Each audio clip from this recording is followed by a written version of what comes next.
Hi my family, எல்லாருக்கும் இனிய காலை வணக்கம். இன்றைக்கி டே பார்த்திங்கன்னா எனக்கு 4 மணிக்கெலாம் ஸ்டார்ட் ஆகிடுச்சு. இன்றைக்கி வெள்ளிக்கிழமை இல்லையா, அதனால் பூச்சை பொருட்கள்லாம் தேய்க்கிறதுக்கு எல்லாத்தையும் எடுத்து வச்சாச்சு.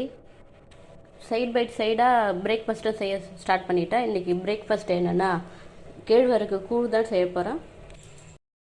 இந்த வீக்கு ஹஸ்பண்டுக்கு ஃபஸ்ட் ஷிஃப்ட்டு, அதனாலே நான் இந்த வீக் ஃபுல்லாகவே 4 மணிக்கு தான் எழுந்திருப்பேன். 4 மணிக்கு எழுந்து அவருக்கு டிஃபன் ரெடி பண்ணி அவர் ஆஃபீஸ்க்கு அனுப்பிட்டு எப்பவும் போல் ரொட்டீன் ஒர்க்கை ஸ்டார்ட் பண்ணிவிடுவேன். எப்போவும் வெள்ளிக்கிழமை செவ்வாய்க்கிழமை அன்றைக்கி தான் விளக்கு பூச்சி கட்டு பொருட்கள்லாம் தேய்க்க ஆரம்பிப்பேன். நாளே வீட்டு துடைக்கிறது, கழுவுறது, இந்த மாதிரி வேலைலாம் எதுவும் செய்ய மாட்டேன். பூஜை பொருட்களையும் தேய்ச்சி முடித்தாச்சு.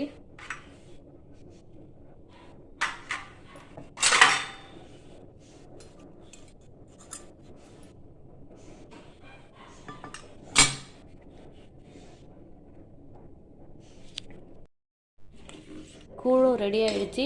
இதே மாதிரி என்னோடய ரொட்டீனை பார்க்க நம்ம சேனலை மறக்காமல் சப்ஸ்கிரைப் பண்ணிவிடுங்க. நெக்ஸ்ட் வீடியோவில் பார்க்கலாம். பாய்.